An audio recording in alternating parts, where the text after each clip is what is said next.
Europe 1, le 22-30.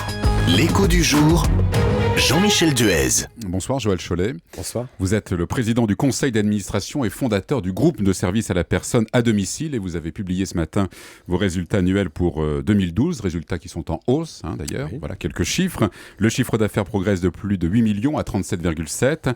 Le résultat d'exploitation est en hausse également. En revanche, le résultat net recule légèrement. Et puis pour la première fois depuis votre introduction en bourse en 2010, vous allez proposer le versement d'un dividende, en l'occurrence 0,40 centimes d'euros par action. 2012, donc c'est une bonne année pour votre entreprise. Bon cru, oui. Ouais, et ça confirme finalement la progression de ce secteur dans lequel vous vous êtes engagé il y a maintenant 8 ans. Oui, alors le secteur progresse beaucoup moins vite que nous. C'est-à-dire qu'on a la capacité à aller chercher les parts de marché.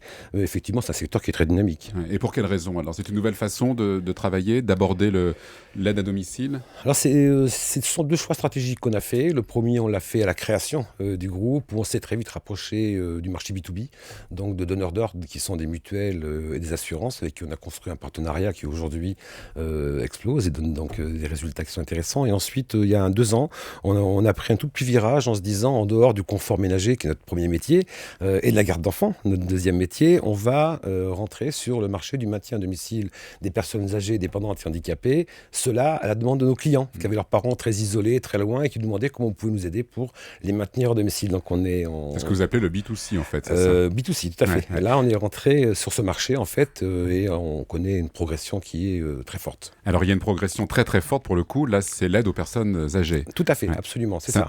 Donc c'est le maintien à domicile des personnes âgées, dépendantes ou handicapées. C'est un véritable marché ça, les personnes âgées, la dépendance? Ah oui, c'est un besoin qui est très important, puisque de toute façon maintenir les gens à domicile ça coûte bien moins cher que les laisser au milieu hospitalier. Donc de toute façon c'est un marché qui est grandissant, c'est une demande qui est là. Moi personnellement j'ai ma mère qui est très loin, je suis aussi intéressé à comment on peut la maintenir à domicile dans de bonnes conditions le plus longtemps possible. Mais vraiment beaucoup moins cher, parce que c'est vrai en ce moment on parle beaucoup effectivement des maisons de retraite, on dit c'est très très cher, et l'aide à domicile, vous avez la proportion à peu près? Oui, parce qu'on peut maintenir des personnes à domicile en intervenant que 2 ou 3 heures par jour. Ouais. Voilà, donc le coût effectivement au regard d'une résidence annuelle, c'est beaucoup moins cher. Et vous proposez des services également, intervention 24 heures sur 24, à n'importe quel moment de la journée, de la nuit? Tout à fait, on fait également tout ce qui est sortie d'hospitalisation, où là, très souvent, ça peut être 24 heures sur 24, bien sûr. Oui. Alors vous proposez également du jardinage, de l'aide pour le jardinage? Oui, là aussi, c'est pareil. Je crois que nos aînés, ils ont une certaine fierté à avoir leur extérieur de maison en bon état, et ils ne peuvent plus toujours le faire. On intervient effectivement également en jardinage, oui. Le coaching sportif aussi, vous êtes lancé dans le coaching sportif. Alors ça veut dire à la quoi? demande de beaucoup de nos clients, je dirais clientes, qui en fait, lorsqu'elles ont un rendez-vous avec un coach sportif chez elles, elles sont là au rendez-vous, elles font toutes leurs séances. Voilà. Oui. Alors sociologiquement, quel est le public que vous touchez? Alors on va toucher les CSP+, qu'on appelle, c'est-à-dire les cadres, professions libérales qui n'ont pas le temps de faire leurs tâches ménagères, ou souvent en garde d'enfants par exemple, ou ils cherchent à l'école, tout simplement les ramener à la maison. Ça c'est le premier public qu'on va avoir. Ensuite, il y a un public très général où là ce sont les mutuelles et assurances. Vous savez, dans le cadre d'un petit accident de la vie au ski par exemple, Aude vous offre des heures à domicile, et là nous sommes l'opérateur qui intervient. Là, c'est un grand public. Et ensuite, des personnes âgées dépendantes, souvent à la demande de la famille, des enfants également. Voilà. Alors, quand on va sur votre site, on a une offre complète. On voit très bien quelles sont les propositions que vous faites en matière de service à la personne, mais vous n'affichez pas les prix. Alors, pourquoi? C'est une volonté? Mais je crois qu'un prix, ça correspond à une prestation. Ouais. Une prestation, elle est unique. On a un client unique à chaque fois. Donc voilà, on fait un devis, bien sûr, à chaque fois, qui correspond tout simplement à ce qu'attendent de nos clients. Par exemple, pour les heures de ménage, parce qu'on peut faire appel à un employé de ménage. On reste dans le prix du marché. Oui. Alors comment vous fonctionnez? Vous disposez à la fois d'un réseau d'agences et puis également des associés gérants, c'est ça? Oui, alors à la création à domicile, si vous voulez, j'ai voulu m'entourer d'associés, c'est-à-dire de personnes qui voulaient créer leur entreprise dans leur ville, mais pas tout seul dans leur coin.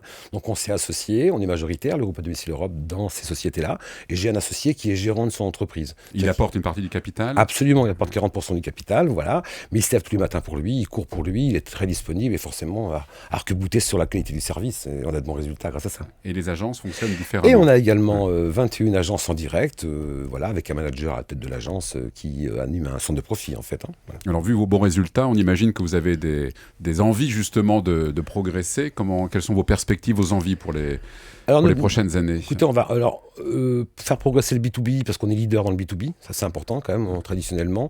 Il y a beaucoup d'offres qui sont en train de sortir, émises par des assurances ou des mutuelles en direction justement des personnes âgées, donc il faut qu'on s'inscrive dans ces offres-là et qu'on puisse y répondre. Et c'est peut-être un marché plus sûr aussi, non? C'est un marché moins volatile. En fait, c'est un marché qui ne dépend pas de la défiscalisation. Donc là, il est très sûr, comme vous dites, tout à fait, c'est juste. Ensuite, continuer à progresser dans le maintien à domicile des personnes handicapées et ou dépendantes. On vient d'avoir le label Andéo dans 2 de nos agences, par exemple. Et ensuite, regarder un petit peu ce qui se passe en dehors des frontières, tout doucement, notamment là où on parle francophone, ça serait bien. Alors vous êtes déjà présent en Belgique. Alors on s'est installé en Belgique en avril de l'année dernière, donc c'est tout récent, une première tête de pont. Et là, on a racheté 5 entreprises, ce qui devrait, en gros, sur 12 mois, nous emmener à 9 millions d'euros de chiffre d'affaires, ce qui en un an, effectivement, a été une belle performance. Bon, il y a le Luxembourg, il y a la Suisse. Voilà, mais pour l'instant, cette année, on va bien stabiliser la Belgique. On a encore beaucoup de choses à faire, parce que c'est un marché qui est très, très, très, très important. Et on va commencer à regarder, effectivement, dans d'autres pays, ce qui se passe et comment on pourrait y rentrer. Et est-ce que vous avez chiffré votre progression, par exemple, pour le nombre de réseaux d'agences? C'est-à-dire en termes de perspective d'avenir. Oui.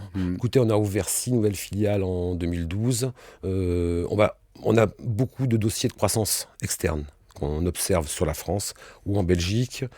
Ça va plus vite, bien entendu, mais on va continuer encore à s'implanter dans des villes où on n'est pas présent, bien sûr. Vous avez près de 5000 salariés. Là aussi, quelles sont vos perspectives? Est-ce qu'il y a des embauches à court terme? On recrute en permanence. C'est un marché qui est très tendu. C'est notre métier aussi de recruter, mais on recrute en permanence. Je pense qu'en 2013, on va recruter 1000 à 1500 personnes.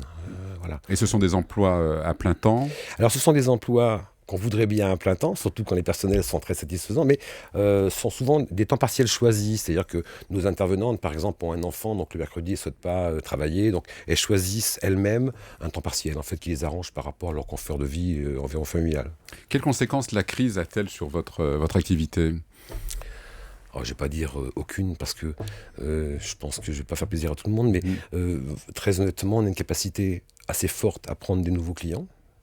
Alors, bien sûr, il y en a qui mettent une petite parenthèse de temps en temps au contrat parce que le chômage, vous savez, aussi bien touche les cadres aujourd'hui. Donc, quand un de nos clients se voit touché par le chômage, il met le contrat entre parenthèses et puis on le revoit après.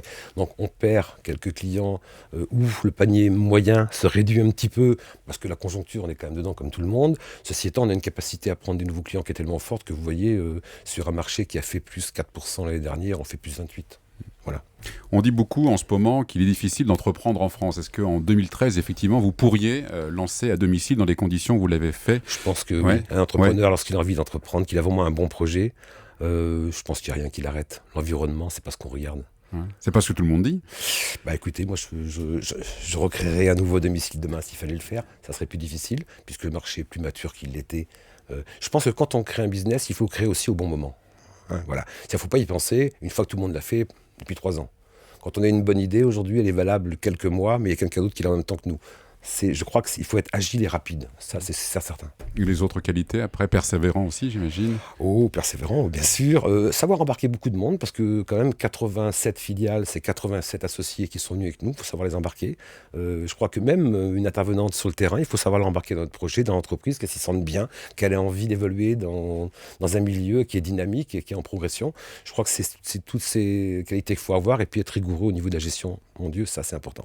Faire ce qu'on dit et dire ce qu'on fait pour le milieu financier, ça également. Voilà. Qu'est-ce qui vous a motivé pour votre introduction en bourse il y a 3 ans maintenant?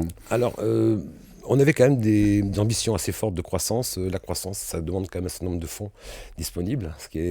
Donc, on a fait cette levée de fonds TEPA au départ. On a fait une première levée de fonds TEPA où on a lâché 6% du capital pour avoir la trésorerie. Être complètement autonome en termes de trésorerie. On s'est inscrit sur le marché libre. Le marché libre, comme vous le savez, il n'y a pas de liquidité, ça ne bouge pas. Donc, on a fait un transfert sur Alternex, parce que les actionnaires qui sont rentrés, il faut quand même qu'ils puissent sortir quand ils le souhaitent. Donc, Alternex le permet. Et on a à nouveau, au passage, levé des fonds, ce qui nous a permis d'avoir une trésorerie en bon état, de ne pas être à la merci du système financier, de pouvoir se développer à notre rythme quand on le veut, sans avoir ce souci-là. Voilà ce qui mais c'est paradoxal de dire ça, parce que la bourse, c'est vraiment le système financier aussi. Vous avez des publications régulières obligatoires. Mais c'est formidable. Ça nous a appris à être transparent, réactif. Et il ne faut pas oublier non plus que nos clients, c'est le grand public. Le fait d'être coté en bourse avec un visa AMF, c'est rassurant pour nos clients. qui utilisent nos prestations. C'est rassurant, on est transparent financièrement, c'est bien. Voilà. Merci Joël Chollet, donc président du groupe à domicile. Vous pouvez retrouver cette interview sur le site internet d'Europe 1, europe1.fr. Merci.